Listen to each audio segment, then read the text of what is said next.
Hi, I'm Helen Rimmer and I'm a recovering procrastinator.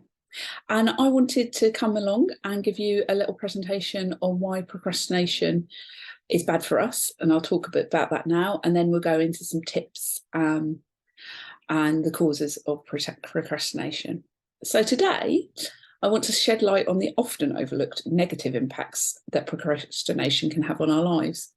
It's not just about being unproductive or feeling guilty. Procrastination can actually harm our mental and physical health, limit our potential and damage our relationships. One of the hidden consequences of procrastination is the creation of limiting beliefs. When we continually put off tasks, we start to doubt ourselves and reinforce the idea that we're capable or we're unworthy of success. These self-limiting beliefs can spiral into a negative cycle and hinder our personal growth and happiness. Also, procrastination causes us to miss out on valuable opportunities. How many times have you let a chance slip away because you didn't take action when it mattered? I know I have. Opportunities often come once in a lifetime, and by procrastinating, we can risk losing out on life-changing experiences. Setting goals is essential for personal development, but procrastination can sabotage our progress. We may have a strong desire to change, but if we constantly delay taking the first step, we hinder our chances of achieving our goals and improving our lives. Procrastination can also have a detrimental effect on our careers. When we consistently delay tasks, we miss deadlines and fail to meet targets, jeopardizing our professional success. This behaviour not only reflects poorly on us, but can also affect our colleagues, clients, and overall work ethic.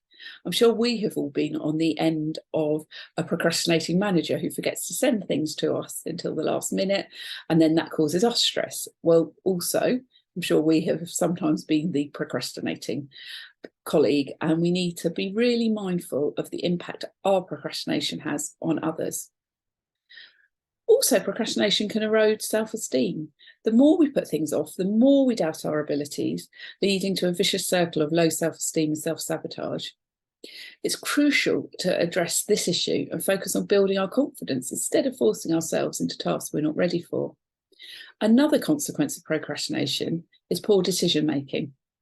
When we rush to make decisions due to time constraints or emotional pressure, we often make choices that don't serve us as well as in the long run. By taking the time to analyse options and weigh the pros and cons, we can make more informed decisions. Furthermore, procrastination can damage our reputation. When we repeatedly fail to follow through on our commitments, others lose trust in us and our reliability and credibility suffer. So restoring our reputation requires consistent effort and timely completion of tasks. Not only does procrastination harm our mental well-being, but it can also impact our physical health. Chronic procrastination can lead to increased stress, anxiety, and even depression, which in turn affects various aspects of our lives. Taking care of our mental health should be a priority to avoid the detrimental consequences of procrastination.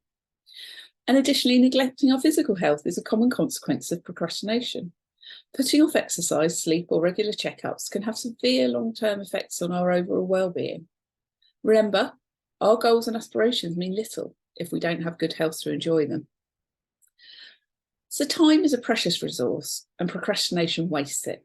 When we continually delay tasks and postpone our dreams, we lose valuable time that we can never get back.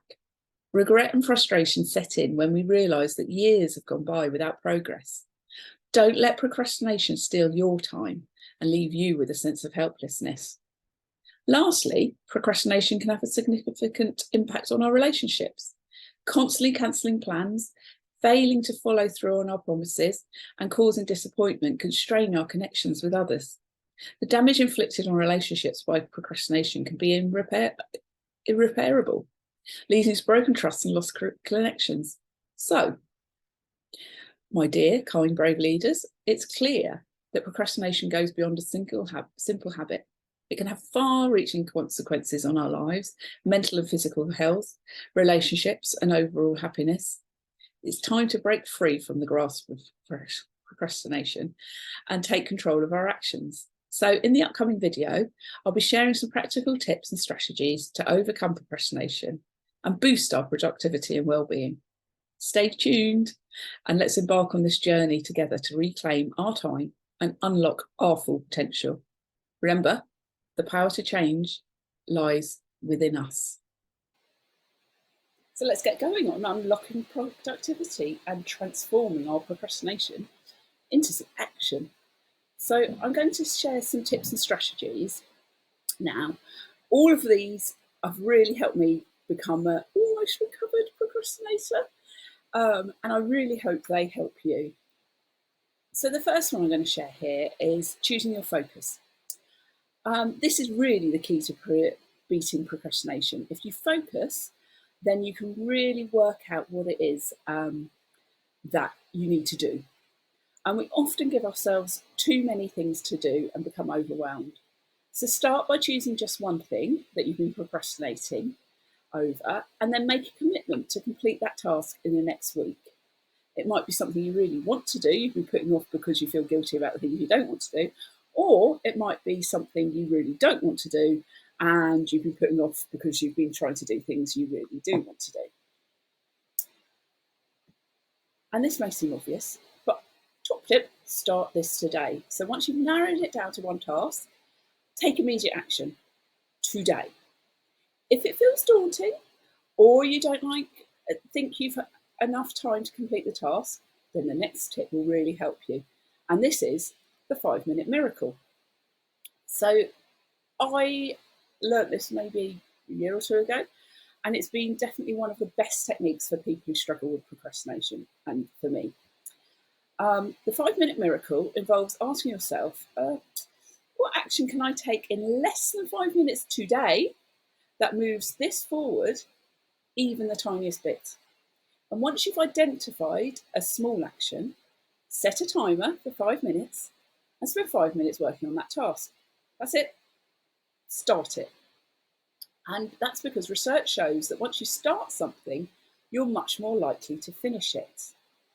This is due to a psychological phenomenon called the Zeigarnik effect. And this says that unfinished tasks are more likely to get stuck in your memory. And this also explains why our mind gets stuck in a loop, thinking about all the things we haven't yet completed. Remember, small action is action. 5 minutes can make all the difference. And then you can move on to the power hour. And this consists of putting away all distractions and working in concentrated chunks of time. If an hour feels daunting, then suggest start with 20 minutes. Set a timer, as before, and then follow it by short periods of rest. And this is in order to harness the optimal performance of your brain and body, because science has discovered that our brain actually goes through cycles with peaks and valleys. To maximise your output, it's vital that you honour these peaks and valleys by balancing concentrated focused time with relaxation and integration. And I do it by setting my timer for half an hour at the moment, and I go, right, I'm going to do what I can in this half hour. Timer goes off and I stop. Mid-sentence sometimes, but I stop. And then I move on to the next task. And in the meantime, my brain, I have a rest first, then I move on to the next task. In the meantime, my brain is sort of working out what's happened in that other half-hour task. If I feel really enthused by that task, that may be the task I go back to after my break. But the break might be go and make a cup of tea, it might be watch a TV programme, it might be just go and sit in the garden for 5 minutes. All of this will help your well-being. And then it's really important to understand why you've been procrastinating on a specific task. Identify your fears and feelings of feeling overwhelmed, and by addressing these underlying issues, you can realise they might not be as bad as you think. And then the next thing you can do is edit your to-do list. Many of us put too much on our to-do list. So to stop procrastinating, decide what you're never going to do and get rid of them, those tasks. You might want to delegate things. For example, you might want to delegate things that aren't playing to your strengths, but you know someone else will love to do. Then cross them off your list and give yourself permission to let go. Other thing you can do is slightly cheat. And if you've just done something but it's not in your list, write it on and cross it off, because that will make you feel more like you've accomplished something. And then finally, and I don't think any of us probably do this enough, reward yourself. So one effective method of boosting your motivation to finish a task is by establishing a personal reward you'll indulge in once the task is accomplished. Consider what you can treat yourself to as a well-deserved incentive for completing this particular task. Scientific studies have demonstrated that our brains positively respond to rewarding stimuli, making it an effective strategy for cultivating productive habits. So if you think, actually, at the end of this task, I'm going to give myself permission to go for a walk, go to the shops, to order that thing I've been meaning to order online, to go and chat to a friend or a colleague or whatever. Find the thing that will make you feel a bit better. Procrastination is often referred to as the thief of time, but fear not. By embracing small steps towards our goals each day, we can break free from this habit and unlock a more fulfilling life. Together, let's embark on a journey of progress and productivity. Congratulations on discovering these tips to overcome procrastination and take meaningful action. And remember, by implementing these strategies, you can unlock your full potential and achieve your goals. Now, armed with these tools, go out there and conquer your tasks with unwavering confidence. May your path be filled with productivity and fulfillment. So thank you for watching. Do subscribe to The Kind Brave Leader and give us a like. Follow us on Instagram and look us up on LinkedIn and Facebook. I'm Helen Rimmer, and I would like you to stay kind and take care.